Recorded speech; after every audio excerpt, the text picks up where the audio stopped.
Hello everyone. We have been talking about classes for a long time. So classes, we have seen collection of similar entities, but let us see how we implement that through a code. So first of all, we have to understand the structure, and then we have the methods. We have been talking about methods also.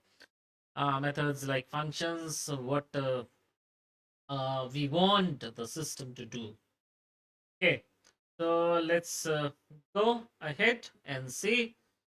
First of all, let us look at the sample structure. We have an access modifier. We'll be talking about that in detail with some more examples and why and how things happen and why everything should be used in Java using classes.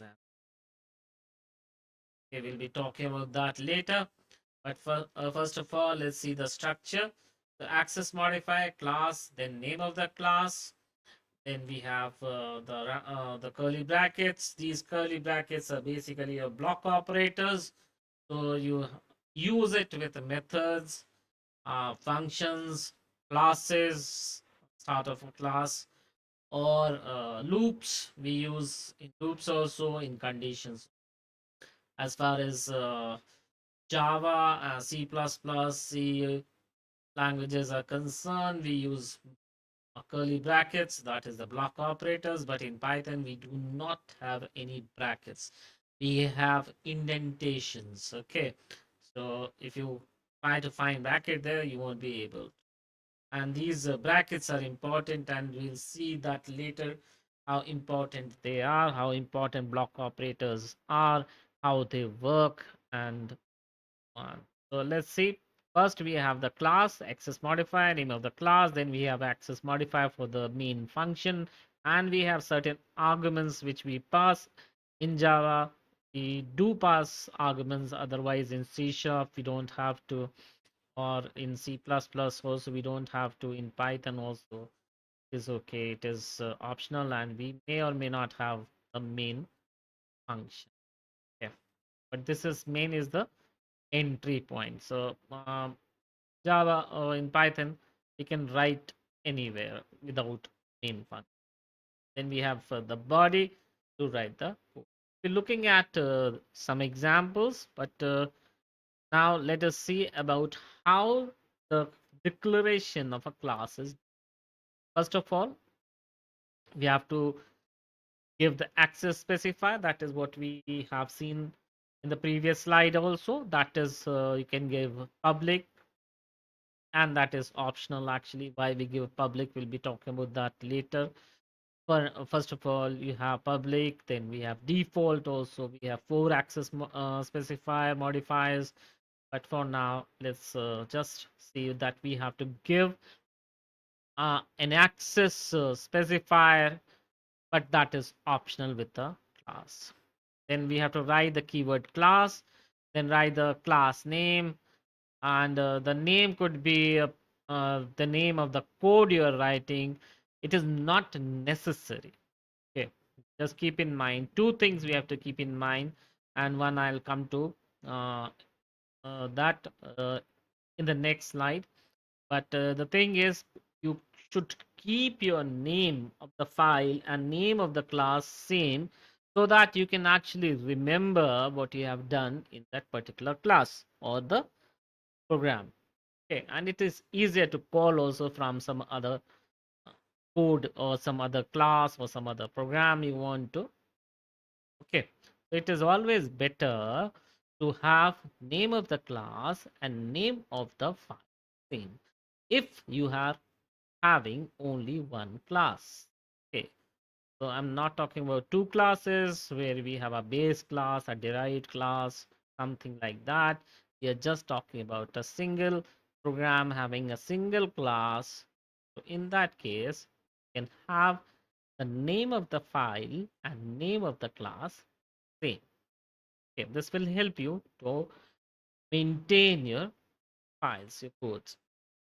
Now then we have to begin the body of a class with a curly bracket, that is a block operator. Then we have to write the method and data members. Methods are nothing but your programs. So methods are nothing but your programs or the codes or the instructions you give to the program to perform a particular task. Then we have the data members. Data members could be variables basically, and we'll be talking about that also. And then we have to close the block operator. We have to tell that okay, this particular block was used to do a particular task. Now the task is over. Let us close. And closing the brace, closing the curly bracket, closing the block operator tells that this block has ended. But in Python, there are no brackets, no block operators. It is indentation, that is the space you give, that marks whether a function or a class has started or ended. Okay, anyway. So let's look at the basic structure. We have the let's say if I make it public, then it is public class my class. Then we have the attributes, that is the fields you want to give, and the method you want to give.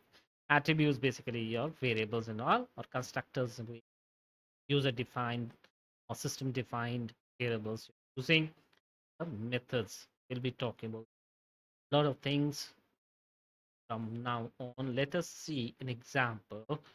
Here we have a public class my class. Then we have public static void main being args, and then we print system.out.println welcome to Java.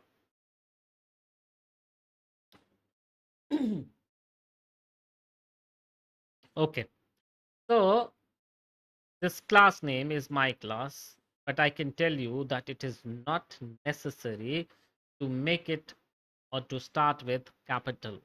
Okay, it is not necessary, it is not compulsory. It used to be like this, and it is also not compulsory to start the class with public. Okay, so it can be, it is just for the sake of example, but it can be like this. But when we go to the main function, we start with public static void main string args. Let us understand this, what they are, and why we use them like this. Why not something else? Public. Public is accessible by all. That means everyone can access that. Or why we do this? Because we have some packages in Java, and those packages would like to work with this. Like in printing, also you can see the code down there. System.out.println. It is actually passing on the parameter and calling a method and displaying the output on the screen. So public, we make it public so that some methods or that particular method can access the main. Now void, I'll come to static 1 minute. Now void actually means null. That is, this is not going to return anything.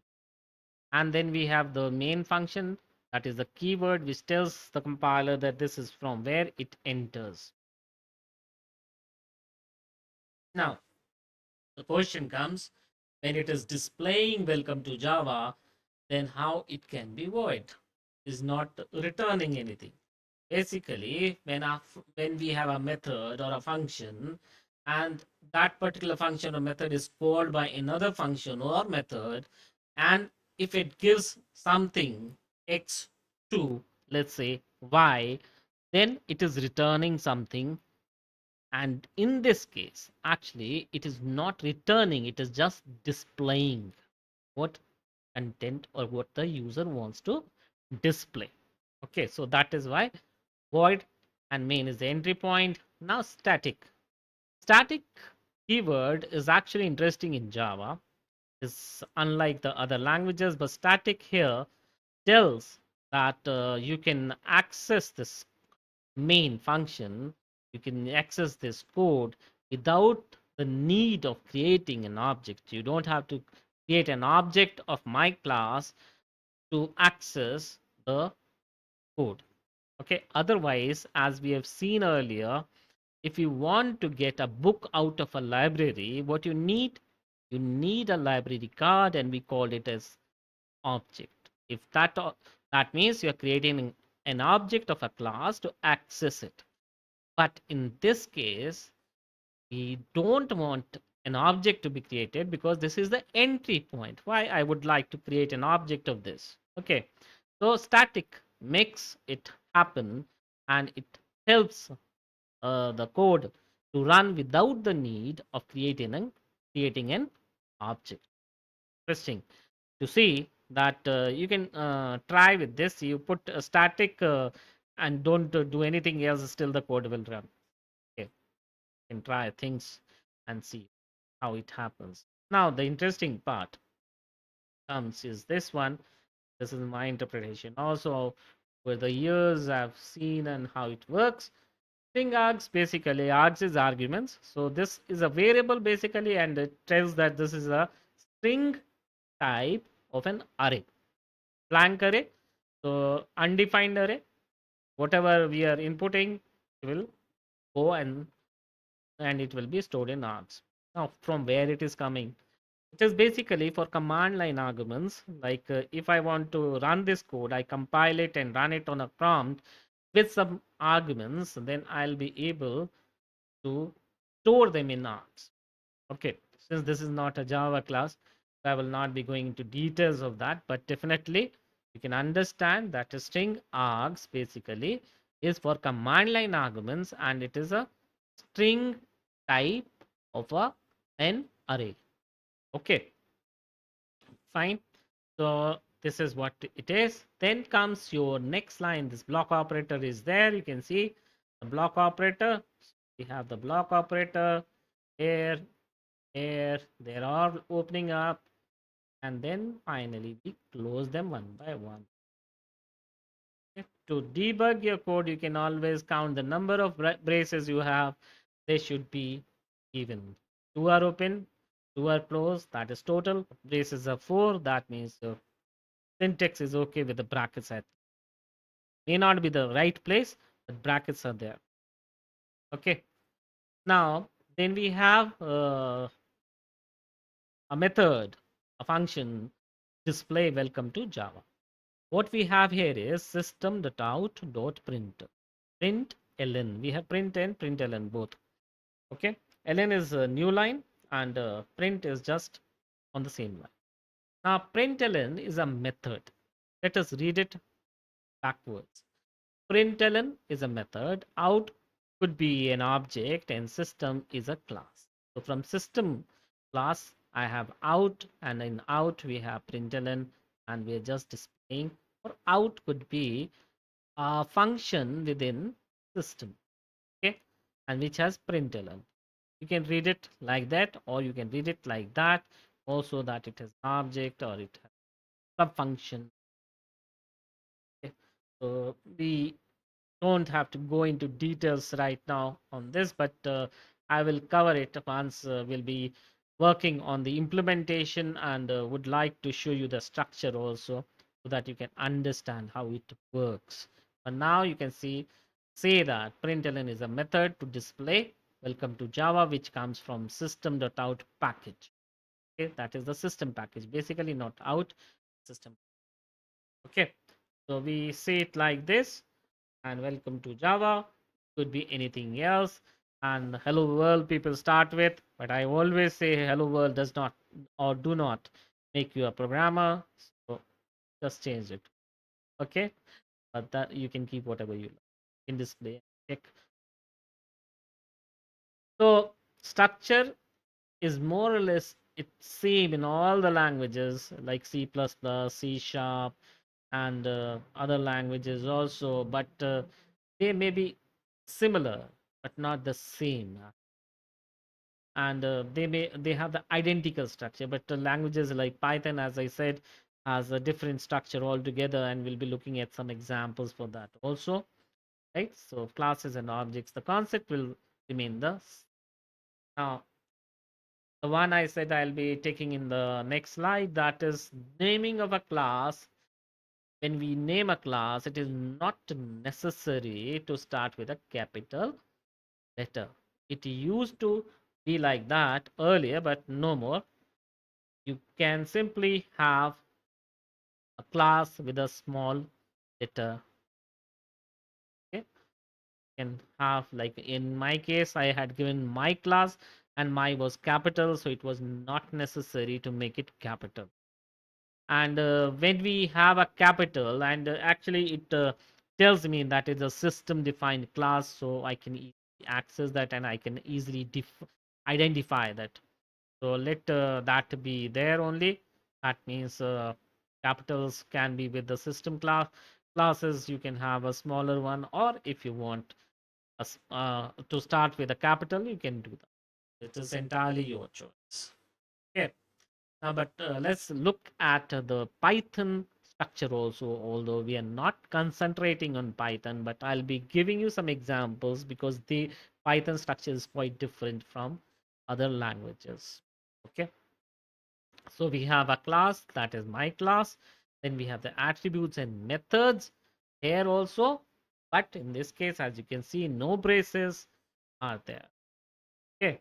So we have an example again, my class static method at I've just given there, and then we have definition define main, that is you declaring a method.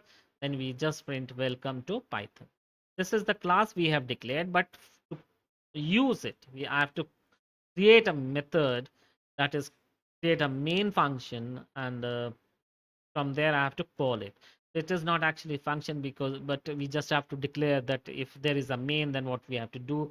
In Python, what we say, if uh, we have underscores name underscore equal to main, then we have my class dot main. So this is the syntax. It has a little different from what we have in Java and C++, but it is interesting, and it has its own reasons also.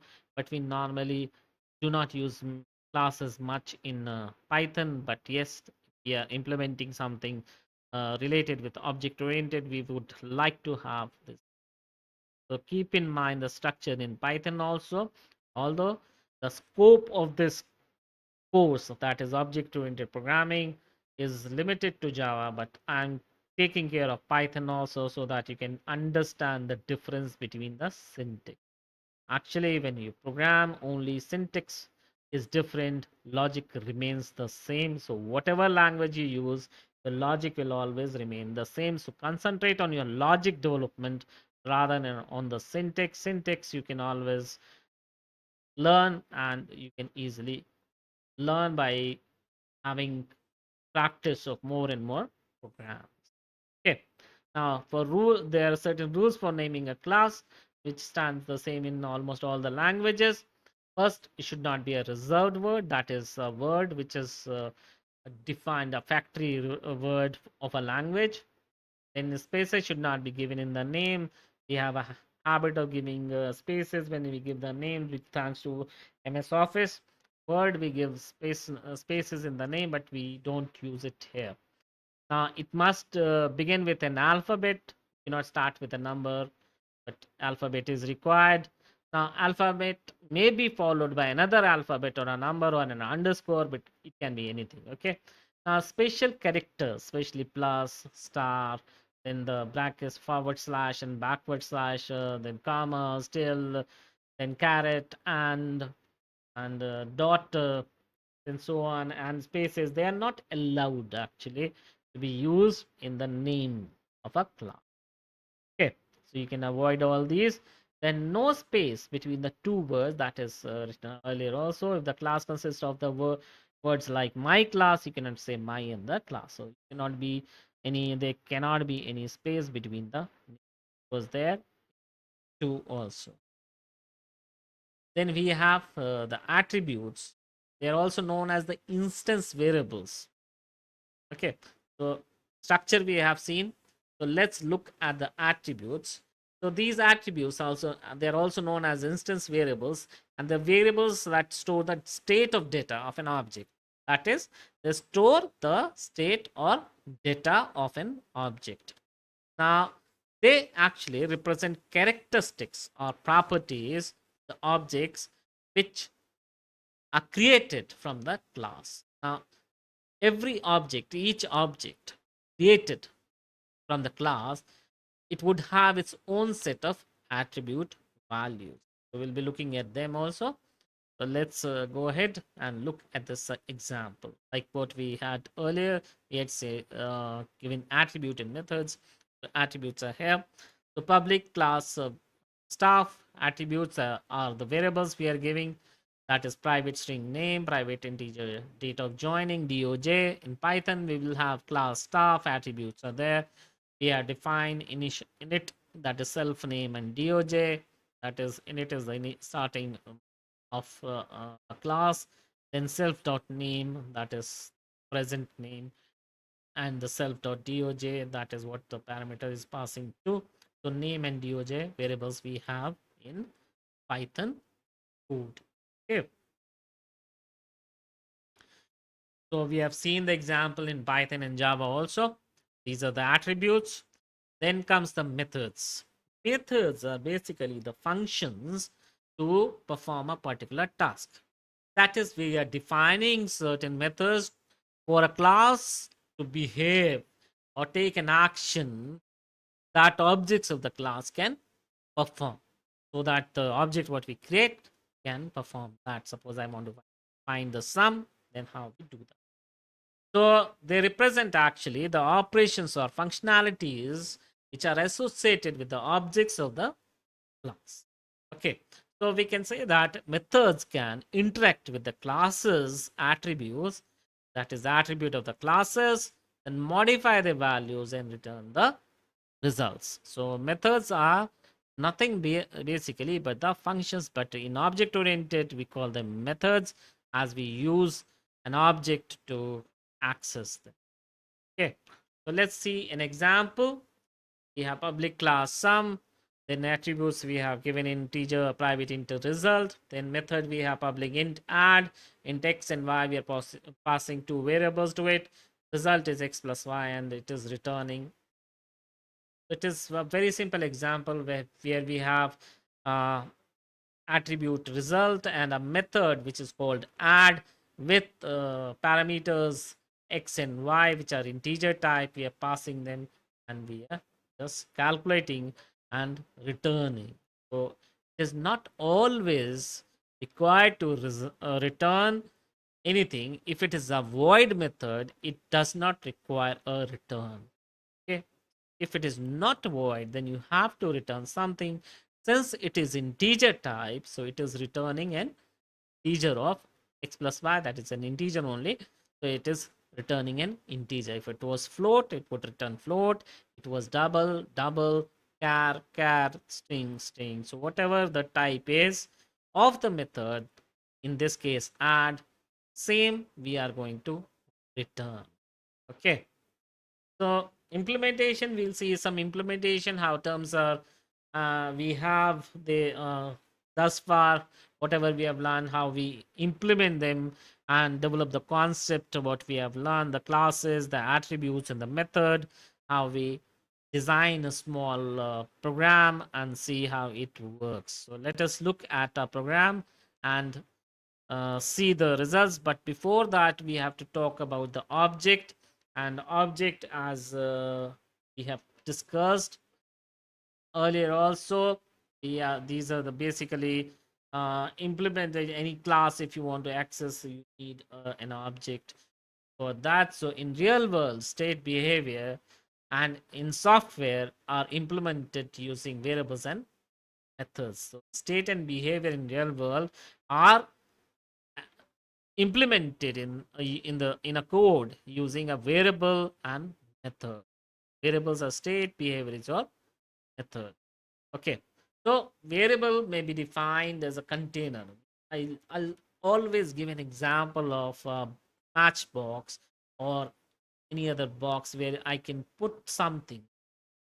So variable are nothing but boxes. But in this case, the difference is if you have a matchbox or a plastic box, it cannot expand, but a variable can expand and shrink also. So if we, let's say if we have two variables like a and b, I put a is equal to 10, b is equal to 20, and if I want to find the sum will be a plus b, where sum is again a variable and a plus b again variables. Although this case, when I say a is equal to 10 and b is equal to 20. In this case, a correctly was at the, so on the right side, this one,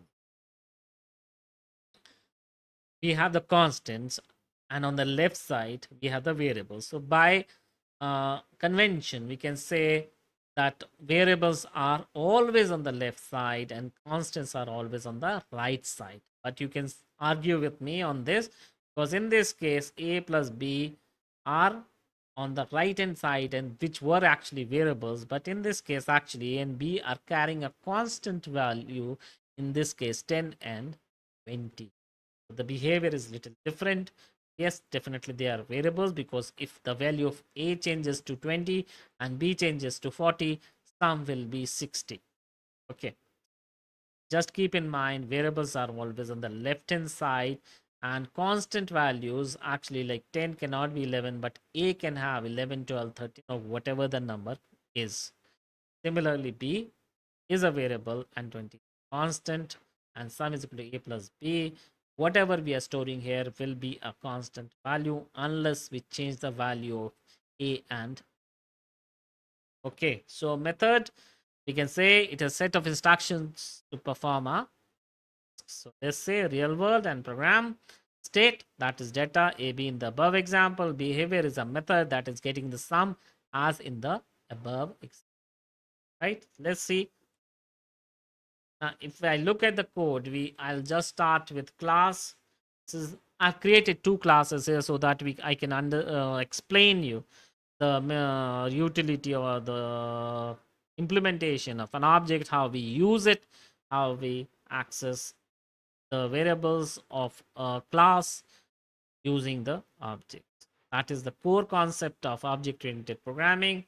So here we have a class that is called sum, which is actually the base class. I've named it base class. Then we have a method called add.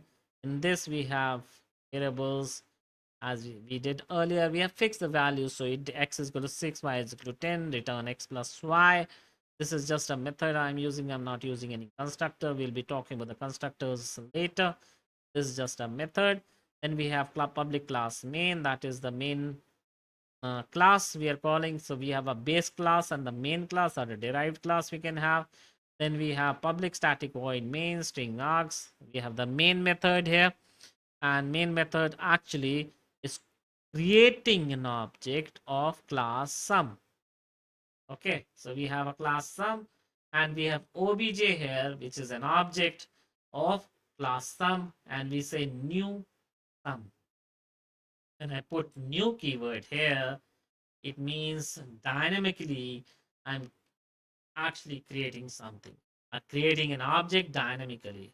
Okay, so we'll be talking about this. This is a very, very important part of object-oriented programming. New keyword is important, and these days you can find new keyword in C++ also. New is very, very important. When you want to create something dynamically, we use new. Okay. Then we have system.out.println obj.add, that is you're calling this method here. You're calling this method add, and okay, yeah, this is okay. I'll just mark it, and obj.add is actually calling. Fine. So we have created an object of class sum, and we are accessing the method which is declared or defined in some class using an object in the, this is the core concept of object oriented programming. You have a base class, and then you have the main class.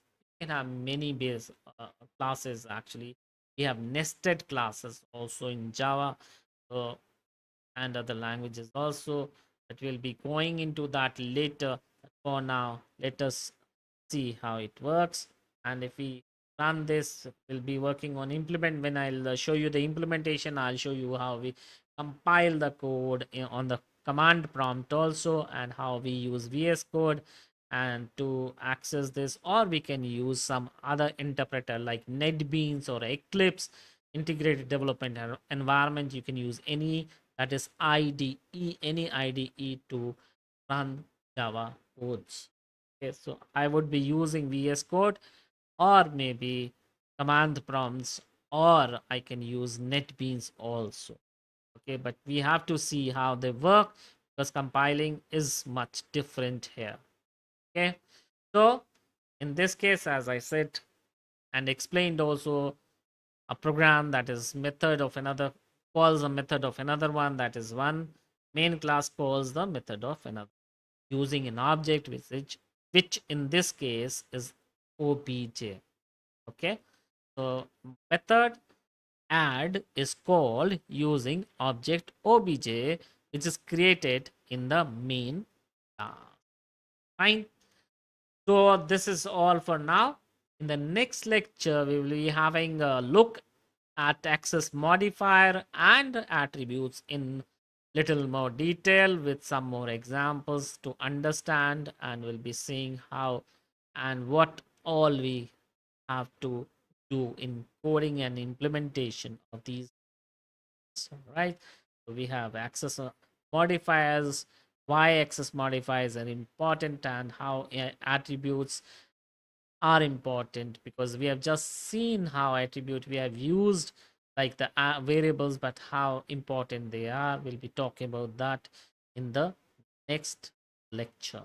So till then, see you guys, enjoy the lectures and keep learning.